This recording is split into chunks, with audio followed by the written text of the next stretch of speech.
하나님, 이 시간도 주님의 말씀을 읽고 또 하나님의 말씀을 들을 수 있는 귀한 자리로 저희들을 이끌어 주시니 감사합니다. 하나님께서 듣게 하시고 읽게 하시고 또 깨닫게 하실 줄로 믿습니다. 그 말씀을 힘입어 우리의 삶 속에서 말씀의 열매가 맺혀지게 하여 주시옵소서. 예수님의 이름으로 기도드리옵나이다. 아멘. 하나님의 말씀을 우리가 계속 선지서를 보고 있는데요. 선지서 말씀을 이렇게 증거하다 보면 준비하는 저도 부담이 되는 경우가 참 많습니다. 왜냐하면 이 말씀이 거의 책망이잖아요. 그렇죠? 이스라엘의 잘못에 대한 하나님의 책망. 그런 하나님이 다시금 그들을 향한 새로운 계획. 있지만 대부분을 보면은 책망이에요. 특별히 많은 분들이 성도들이 좋아하시는 말씀은 책망의 말씀은 아니죠. 우리는 어떤 말씀이 좋죠? 행복해라, 평안해라. 그렇죠? 축복이 있을지어다. 보통 이런 말씀을 오면은 한국교회 한 성도들이 한 7, 80%가 굉장히 은혜를 받는데요. 그래서 오늘날에도 한국의 많은 강단들이 행복을, 평안을, 축복을 또 이렇게 메시지를 또 감정을 이렇게 건드리는 이와 같은 설교들이 상당히 많이 넘쳐나죠. 그러나 이제 책망 이와 같은 설교가 오면은 한 30%로 이제 뚝 떨어지는 거죠. 끊임없이 우리의 잘못을 들추어내고 그것을 우리가 다시금 온전히 회개하지 못하고 하나님 앞에 드러내지 못하면 때로는 이 선지서에 기록된 하나님의 이와 같은 놀라운 저주, 화, 때로는 책망의 징계의 모습이 우리 가운데 임할 것에 대한 두려움 때문에 때로는 이렇게 책망과 하나님의 이 메시지를 받는 많은 분들이 부담으로 다가오죠. 이것보다 더 은혜 받지 못하는 것은 이제 헌금에 관한 설교라고 하더라고요. 돈에 관한 설교. 특별히 이제 돈에 대한 물질의 헌신을 얘기하면은 이제 또 많은 부분들이 우리의 짐을 또 가슴에 무거움을 주기 때문에 은혜 받지 못한다라고 많이들 이야기하더라고요. 특별히 오후에도 이렇게 우리가 예레미야서를 보면서 저도 이 말씀을 준비하면서도 끊임없이 이렇게 하나님 앞에 책망을 받는데도 돌이키지 않는 이들의 모습을 보면서 또 오늘도 이 말씀을 준비하고 또 나누어야 되는데 어떻게 나눌까 이런 고민들이 되지요. 그러나 한편으로는요, 이와 같은 하나님의 책망과 하나님의 징계와 하나님의 그들을 향한 회초리가 끊임없이 들리는 이유는 저들이 돌아서지 않기 때문에 그러는 거예요.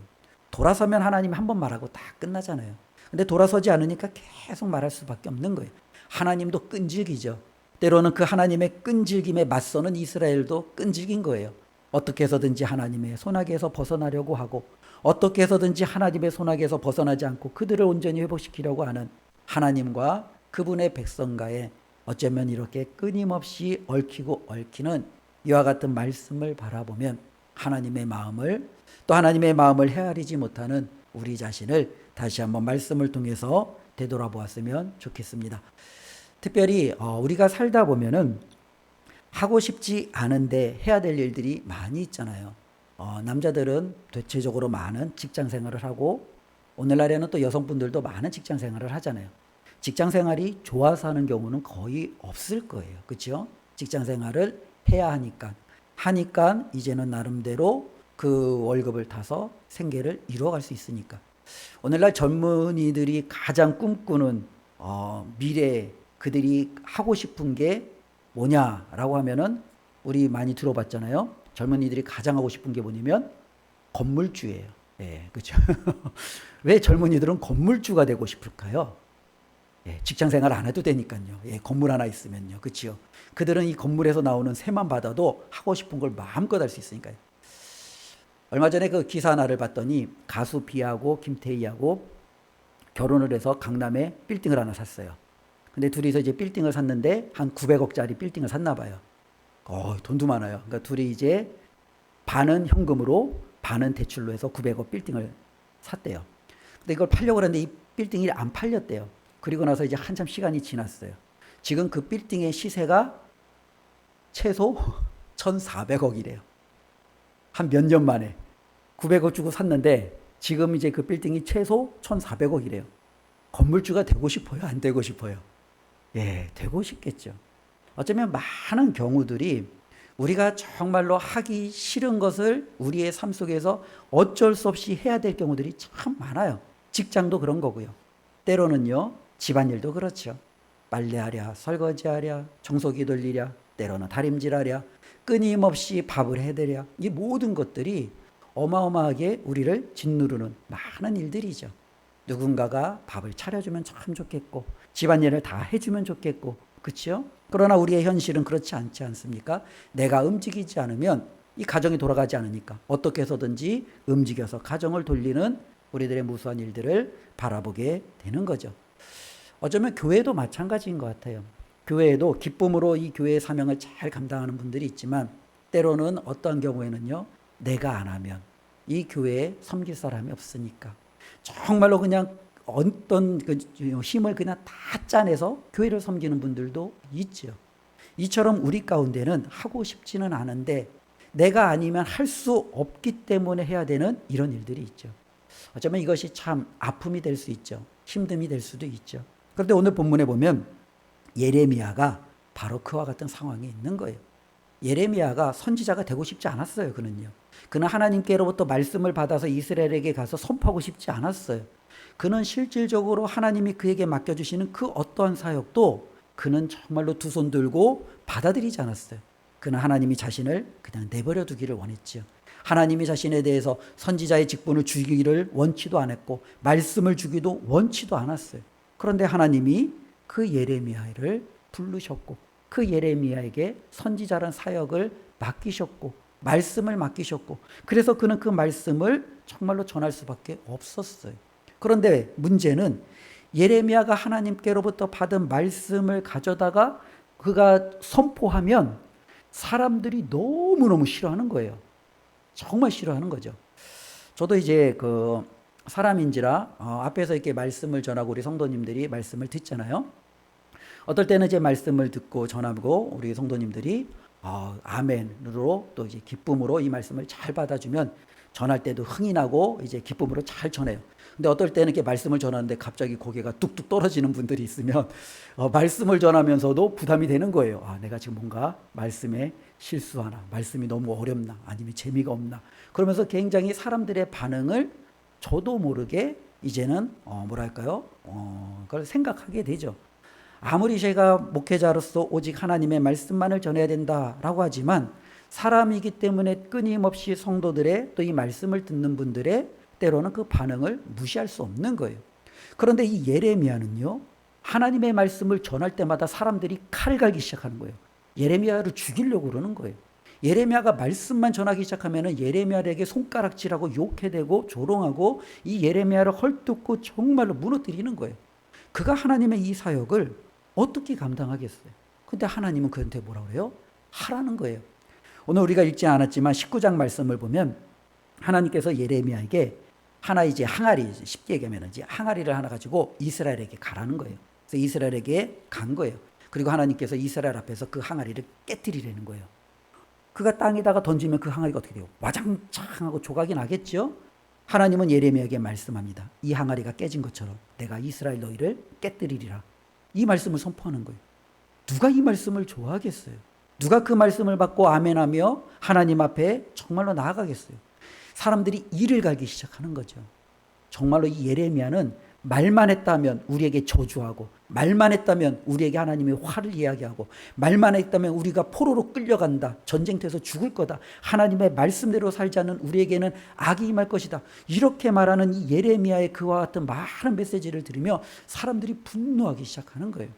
그 분노의 절정이 오늘 1절부터 6절까지의 말씀을 보면 밧술이라는 한 제사장에 의해서 또한 이루어집니다. 1절에 보면 이 밧술은요, 여호와의 성전의 총감독이에요. 그러니까 제사장 중에 최고라고 볼 수 있겠죠. 이 밧술이라는 이 제사장 중에 어쩌면 총감독인 그가 이 예레미야의 메시지를 들으니까 가만히 있을 수 없는 거예요. 이 예레미야는 왔다 하면 재앙과 저주와 하나님의 그와 같은 것들만 선포하니까 이 예레미야를 가만두면 안 되겠는 거예요. 그래서 그 예레미야를 잡아다가 2절과 3절에 보면은요, 우리가 잘 아는 대로 그 목에 착고, 나무로 된 이 착고를 씌워버리는 거죠. 우리 예전에 조선시대 보면 감옥에, 그렇죠. 중재인들은 이 목에다가 씌워서 길게 움직이지 못하게 하는. 어쩌면 이 예레미야를 그렇게 그냥 목에다가 착고를 세워서 그를 가두고 이제는 그를 이제 억압하는 그 모습을 보여주고 있습니다. 한번 보십시오. 이와 같은 상황 속에서 그가 어떻게 계속적으로 사역을 감당할 수 있겠어요? 그런데 오늘 말씀 7절부터 18절까지는 그와 같은 상황 속에서도 그가 하나님의 정말로 이 맡겨진 사역을 할 수밖에 없는 이유를 우리에게 말하고 있는 거예요. 우리도 그렇잖아요. 하루 종일 힘들어요. 이제는 좀 쉬고 싶어요. 그럼에도 내가 아니면 할 수 없기에 우리는 몸을 움직여 그 일을 다 끝내고 하루를 마감하듯이 이 예레미야도 하기 싫어요. 그런데 자기가 아니면 이것을 할 수가 없기에 최선을 다해서 다시 한번 그 일을 감당하고 있는 그의 모습을 우리는 봅니다. 특별히 오늘 7절 말씀을 보면 이 예레미야가 다음과 같이 말합니다. 우리 7절 같이 함께 읽겠습니다. 여호와여 주께서 나를 권유하심으로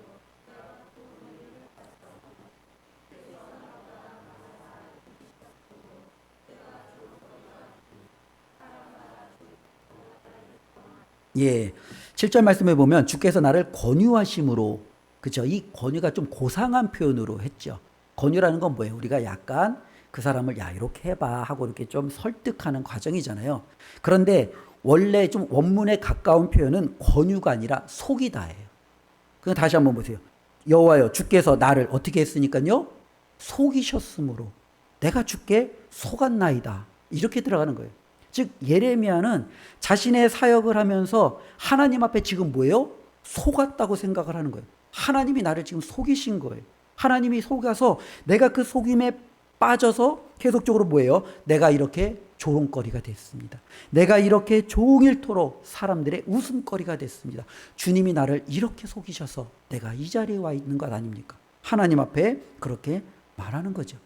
우리 잘 아는 대로 예레미야 1장에 보면 하나님께서 예레미야를 부르잖아요. 내가 너를 알았고 내가 너를 세우겠노라. 그때 예레미야가 말합니다. 하나님 저는 아이예요. 말할 줄 몰라요. 하나님이 말하잖아요. 걱정하지 마라. 내가 내 말을 내 입에 두어서 너가 말할 것을 내가 전하게 하겠다. 걱정하지 마라. 내가 너와 함께 하겠다. 너가 행하는 모든 일들에 내가 그 사명을 감당하게 해주겠다. 하나님이 이 예레미야에게 어떻게 해요? 그렇게 말씀하시잖아요. 그러니 너는 사람들을 두려워하지 마. 내가 너를 구원할 거야. 내가 너의 입이 될 거야. 내가 너의 말이 될 거야. 이렇게 예레미야에게 그렇게 말합니다.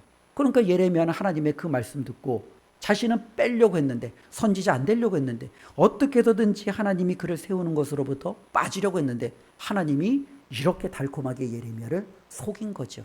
내가 너와 함께 할 거야. 너의 입술에 내 말을 내가 너에게 입에 둘 거야. 내가 너를 구원해낼 거야. 걱정하지 마. 두려워하지 마. 그러니 내가 너에게 맡겨진 이 사명 한번 감당해. 그러니까 예레미야는 하나님 앞에 그 말씀 듣고 선지자로 사명을 감당한 거예요. 그런데 그 결과가 어떻습니까? 8절 우리 같이 함께 읽어보겠습니다. 내가 말할 때마다 외치며 파멸과 멸망을 선포함으로 여호와의 말씀으로 말미암아 내가 종일토록 치욕과 모욕거리가 됨이니이다. 하나님께서 예레미야에게 말씀을 주셔서 그 말씀을 예레미야는 이스라엘 백성에게 선포하는 거예요. 근데 하나님께서 예레미야에게 주신 말씀은 뭐예요? 파멸과 멸망의 말씀만을 주는 거예요. 이스라엘아 너희는 이 항아리처럼 깨질 것이다. 이스라엘아 너희는 북방에 나라가 와서 너희를 다 포로로 끌어갈 것이다. 이스라엘이라 너희는 기근과 전쟁으로 망할 것이다. 이스라엘아 너희는 너희의 자녀들을 너희가 정말로 그 배고파서 그 자녀를 잡아먹을 것이다. 어마어마한 이와 같은 파멸과 멸망의 메시지를 하나님이 예레미야에게 주시는 거예요. 그러니까 예레미야가 그것을 선포하는 거예요. 그러니까 사람들이 어떻게 해요? 종일토록 예레미야를요 치욕과 모욕과 조롱과 혹은 그를 목에 착고를 채우며 그를 죽이려고 달려드는 것은 너무나도 자연스러운 모습 아니겠습니까? 이것이 바로 지금 현실의 예레미야라는 겁니다. 예레미야를 좋아하는 사람이 하나도 없어요. 백성들도 싫어해요. 지도자들도 싫어해요. 제사장들은 한술 더 떠서 그 예레미야를 잡아 죽이려고 해요. 이와 같은 이 예레미야의 이와 같은 삶의 모습을 실질적으로 이 예레미야는 너무너무 힘들어하는 거예요. 하나님 나 안 한다고 했잖아요. 하나님 왜 나를 속여서 나를 여기까지 이끌어와서 나로 하여금 이렇게 조롱거리가 나로 하여금 이렇게 힘든 인생을 살게 합니까? 하나님 앞에 토로하는 거예요. 그런데 예레미야가 이렇게 하나님 앞에 속임을 받을 수밖에 없는 이유가 있죠. 조금 전에 읽은 7절 말씀 다시 한번 보겠습니다. 여호와여 주께서 나를 권유하심으로 내가 그 권유를 받았사오며 주께서 나보다 강하사 이기셨으므로. 뭐라고 말합니까? 주님이 나보다 강해요. 그러니까 하나님이 어떻게 해요? 이긴 거예요. 하나님 저 안 할래요. 해야 돼. 하나님 저 안 할래요. 아니 해야 돼. 누가 강해요? 하나님이 강해요. 그러니까 하나님이 이긴 거예요. 주님이 더 강하셔서 하나님께서 정말로 행하라고 하신 대로 정말로 그렇게 했더니 결과가 하나님 이렇게 되지 않았습니까? 라는 것이 지금 예레미야의 하나님을 향한 그의 고백입니다. 9절에 예레미야는 다음과 같이 하나님 앞에 또한 말합니다. 내가 다시는 여호와를 선포하지 아니하며 그의 이름으로 말하지 아니하리라 하면. 그런 결단하는 거죠. 너무너무 힘드니까 밧줄이 그를 잡아다가 목에 착고를 채우고 때로는 백성들이 그를 향하여 칼을 갈며 조롱하며 죽이려고 달려드는 그 상황 속에서 내가 다시는 하나님의 말씀을 전하나 보다. 내가 다시는 주님의 말씀을 그들에게 선포하나 보다. 내가 그 마음속에 그렇게 다짐하는 거예요. 결심하는 거예요. 나는 다시는 주님 앞에 이와 같은 것을 행하지 않을 거야. 그렇게 결단했는데 돌이키고 나면 그의 마음이 어떻게 해요? 나의 마음이 불붙는 것 같아서 골수에 사무치니 답답하여 견딜 수 없나이다. 그가 하나님 앞에 다시는 안 하겠다라고 하는데 희한한 게요. 다시금 그의 마음 가운데 불붙는 것이 뭔가 일어나는 거예요. 그래서 다시금 백성에 가서 또 하나님이 나에게 주신 그 말씀을 또 선언하고 있는 거예요. 선포하고 있는 거예요. 그들에게 하나님의 말씀을 대언하고 있는 거예요. 그 자신의 모습을 보며 이 자신이 얼마나 하나님 앞에 지금 힘든 상황에 있는지 말하는 거죠. 우리도 한번 생각해 보십시오. 우리가 어떤 일들을 하려고 하는데 하기 싫어요. 그러니까 난 다시는 그 일을 하지 않을 거야. 딱 결단했어요. 돌이면 되잖아요. 근데 자꾸 그 일이 생각나. 내가 안 가면 지금 아무도 못 하는데. 내가 그 자리에 없으면 큰일 나는데. 어떡하지? 어떡하지? 에이 모르겠다. 이번에만 가서 한 번만 더 하고 오자. 가서 또 한 번 하고 오는 거예요. 그리고 다시는 이 일을 하지 않아야지. 하고 내가 이제 그 일을 끊는데 또다시 나의 모든 마음이 생각이 또 그 일에 가 있는 거예요. 지금 예레미야가 그와 같다라는 겁니다. 마음속으로부터 끌어오는 이 불붙는 것 같은 것들이 그를 내버려 두지 않는 거죠. 감옥에서 당장 이제 풀려나서 이제 자유인이 되었어요. 다시는 내가 하나님의 말씀 선포하나 보다. 그런데 마음에 불이 붙으니 또다시 하나님의 말씀을 선포하며 그래 한 번 더 감옥에 갔다 오지. 한 번 더 내가 고통을 당하지. 그러면서 다시금 하나님의 말씀을 증언하고 선언하는 그 예레미야를 바라봅니다.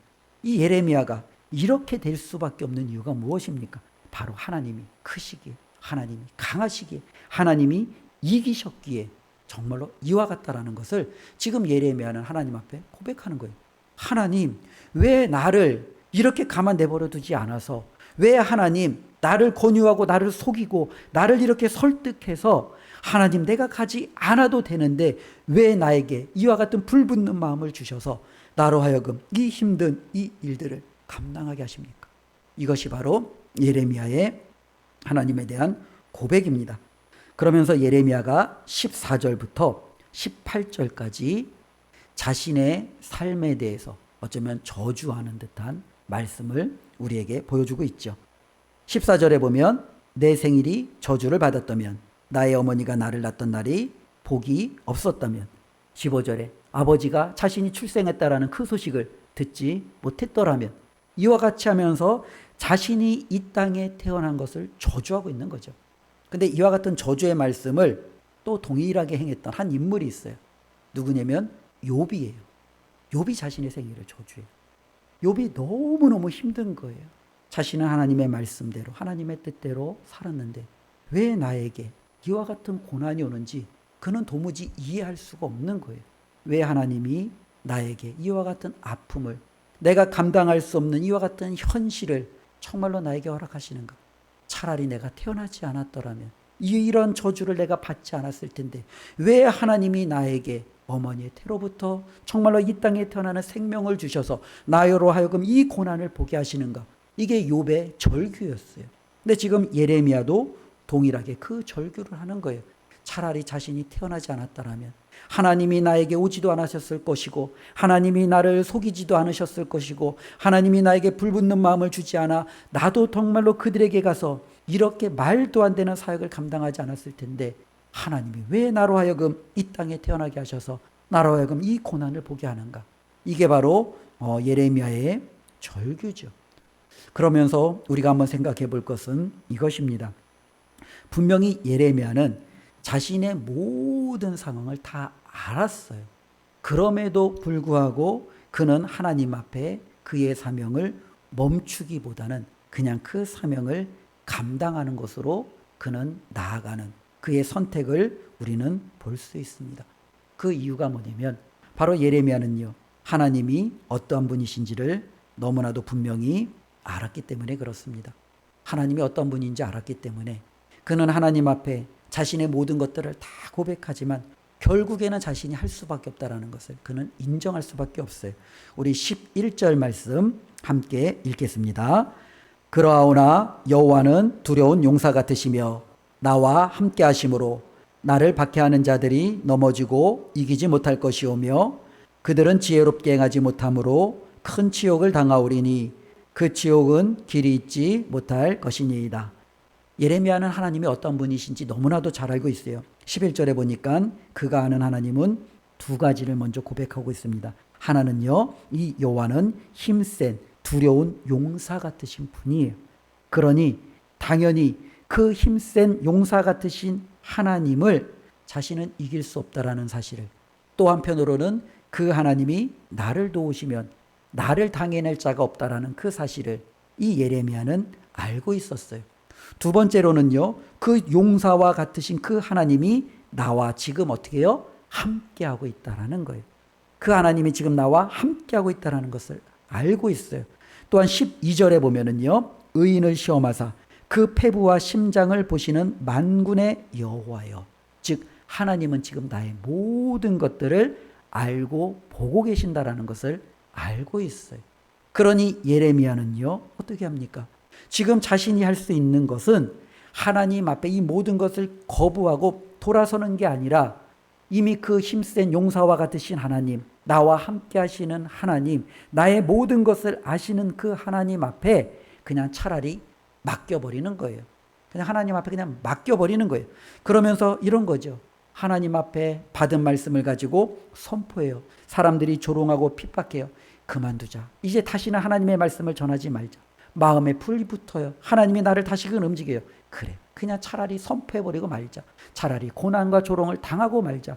이렇게 예레미야의 모습이 바뀌어버리는 거죠. 우리의 삶의 신앙생활도 어쩌면은 이와 같은 거예요. 저와 여러분들이 마음에 좋은 것, 기쁜 것, 때로는 내 마음이 끌리는 것만 다 할 수 없어요. 우리가 살다 보면 하기 싫은 일, 때로는 마음에 느끼지 않는 것들 해야 될 때가 참 많아요. 그러면서 우리가 그거를 하다가 상처도 받죠. 때로는 마음에 정말로 다른 사람들 때문에 힘들어서 내가 다시는 그걸 행하나 보다. 우리도 때로는 그것을 박차는 경우도 많이 있어요. 그런데 돌이키면 하나님이 또 우리의 마음에 불을 붙이죠. 그래도 너가 가서 해야 되지 않겠냐? 그래도 너가 다시 한번 또 나서야 되지 않겠냐? 하나님이 자꾸 우리의 마음에 불을 지피는 거예요. 나를 아시는 하나님, 나보다 크신 하나님, 때로는 나와 함께 하신 하나님이 끊임없이 나에게 말씀하시는 거예요. 그러니까 어떻게 해요? 아유, 그래, 차라리 내가 가서 욕 한 번 더 먹고 말자. 그러면서 우리는 가서 또 섬기고 하나님이 맡겨주신 그 사명을 감당하는 거죠. 이것이 어쩌면 그리스도인들의 삶의 모습이라는 거예요. 내가 하고 싶은만 일을 하는 것이 아니라 하나님이 내 마음에 해야 할 일들을 우리가 알기에 하기 싫어도 마음에 내키지 않아도 그 일들을 감당하며 나아가는 것. 이게 바로 그리스도인이라는 거예요. 우리 주님을 보십시오. 우리 주님이 이 땅에 오셔서 십자가를 짊어지는 것.